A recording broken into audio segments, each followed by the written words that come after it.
Second ఆడేస్తావురా, second ఆడేస్తావు చూడండి.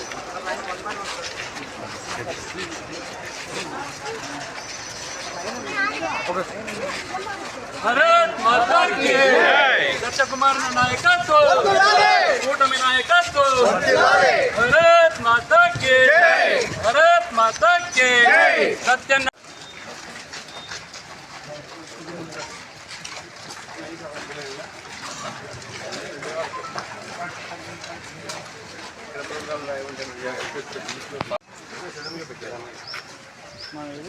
పక్కన కొంచెం పక్క రాత్రి దాకా నాకు ఈ ప్రోగ్రామ్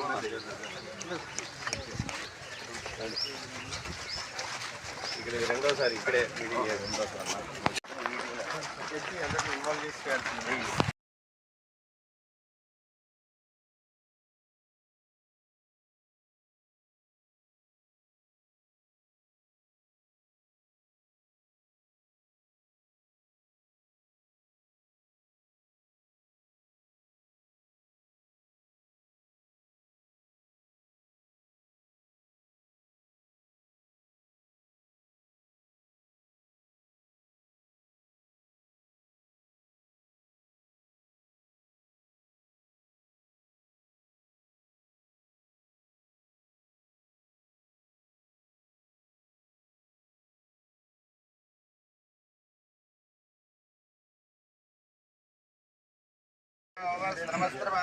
ज्येष्ठराजं ब्रह्माणं ब्रह्मणस्पद आनशृण्वन्नादविश्वेदसाधनं प्रणदेवी सरस्वती वाजेभिर्वसत्वा प्रसवे अस्मनां बाहुभ्यं मृच्छते अभिप्रसिद्धिरस्तु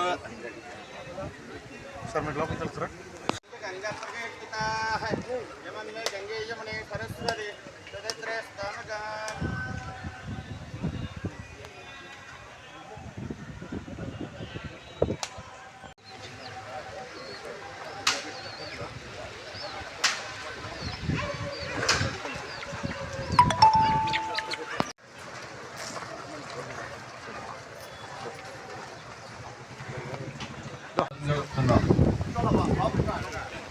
భారతీయ జనతా పార్టీ రాష్ట్ర కార్యదర్శి చంద్రెడ్డి శ్రీనివాస్ గారు వేదిక మీద రాజుగా కోరుతున్నారు. పట్టణ ప్రజలకు తాగునీటి అవసరాలు సరిపోలేదనే ఉద్దేశంతో గవర్నమెంట్ ఒక మంచి పథకం, చాలా మంచి పథకం అన్నమాట. డబ్ల్యూడిపి ప్లాంట్ ఒకటి వస్తుంది, ఎన్ఎంఎల్డి ఇప్పుడు 25 ఎంఎల్డి ఉంది.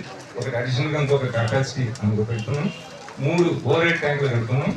దానికి సరఫరా చేయడానికి పంపింగ్ సిస్టమ్ కూడా మారుస్తున్నాం. పంపింగ్ ఇంతకుముందు ప్రాబ్లం ఉన్నప్పుడు ఆ కెపాసిటీ సరిపోవు, ఆ కెపాసిటీ హైయర్ కెపాసిటీ ఎక్కువ లెవెల్ పోవడానికి వాటన్నిటికి సరిపడే టెక్నికల్గా నాలెడ్జ్ వస్తుంది. ఈ కార్యక్రమాలన్నింటినీ కూడా జిందాల్ సంస్థ చేస్తుంది. ఎందుకంటే జిందాల్ కూడా ప్రతి సామాన్య మానవుడికి దగ్గర వాళ్ళని ఉద్దేశంతో ఈ పథకం తీసుకుని ఈ సక్సెస్ అవ్వాలని, దీనికి సహకరించే అందరూ మీరు అందరూ సహకరించాలి. ముందు బాగా చేస్తామని 24 నెలలు మనకు ఈ సమయం ఉంది. 15 నెలల నుంచి 18 నెలల లోపలే కంప్లీట్ చేయడానికి ఒక సమర్థన చూసుకున్నది.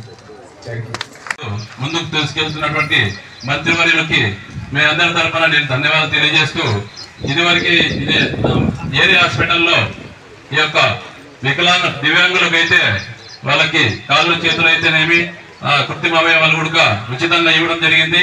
అలాగే కంటి ఆపరేషన్లు కూడా ఉచితంగా చేయించడం జరుగుతుంది. కానీ గతంలో పట్టణ ప్రాంతాల్లో ఉంటున్న ప్రజలకు అందించాలనే ఉద్దేశంతో తీసుకొచ్చిన కార్యక్రమం. ఫేజ్ 1 లో దాదాపు 70,000 కోట్లు, ఫేజ్ 2 లో 75,000 కోట్లు రాష్ట్ర దేశవ్యాప్తంగా నిధులు మంజూరు చేశారు. దాంట్లో భాగంగా గతంలో మన దగ్గర ఫేజ్ 1 లో ఫేజ్ 2 లో దాదాపు 50 కోట్లకు పైగా నిధులు మంజూరు అయితే ఇవాళ మళ్ళీ 36 కోట్లతో పనులు చేసుకుంటున్నాం.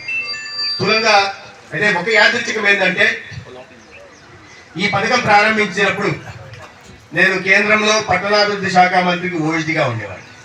సో రాయలసీమకు లేదా ప్రధానంగా ఆంధ్రప్రదేశ్ సంబంధించిన అమృత్ కింద ఏ మంజూరు చేయాలనే విషయాన్ని నేను ఆనాడు చూడడం జరిగింది. యాదృచ్ఛికంగా ఆనాడు ధర్మవరానికి అమృత్ 1, 2 కింద నిధులు మంజూరు చేస్తే, ఇవాళ అదే ధర్మవరానికి నేను వచ్చి ఇక్కడ ఎమ్మెల్యేగా మీ ఆశీర్వాదంతో గెలిచిన తర్వాత అమృత్ 3 కింద 36 కోట్లు మంజూరు తెచ్చుకునే అవకాశం కలిగింది. అంటే యాదృచ్ఛికం ఎలా ఉంటుందని ఆ శాఖలో పనిచేసి ఆనాడు మంజూరు చేసి తర్వాత ఆ శాఖకు సంబంధించిన నిధుల్ని ఇవాళ అదే ఊరికి ఎమ్మెల్యేగా తీసుకురావడం అనేది చాలా సంతోషంగా ఉంది. ఇది పాటపల్లె ఇంటెక్ దగ్గర నుంచి పాటపల్లె ఇంటెక్ దగ్గర నుంచి ప్రతిరోజు నిమిషానికి 17,500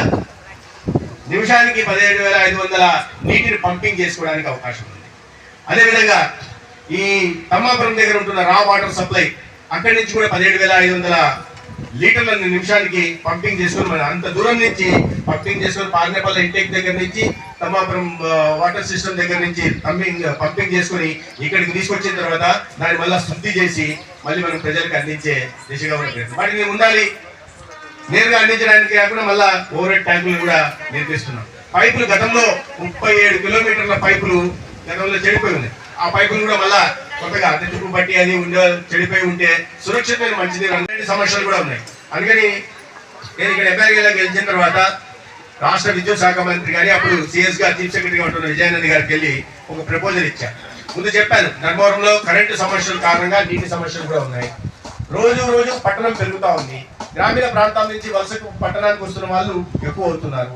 దాని కారణంగా ఈ పాపులేషన్ డెన్సిటీ పెరుగుతుంది. పాపులేషన్ డెన్సిటీ పెరిగే కారణంగా కనీస అవసరాలు సౌకర్యాలు కూడా కరువైన పరిస్థితులు ఉంటున్నాయి. కాబట్టి కరెంటు కల్పించాలనుకుంటే 110 కోట్లతో ఒక డిపిఆర్ తయారు చేయడం జరిగింది.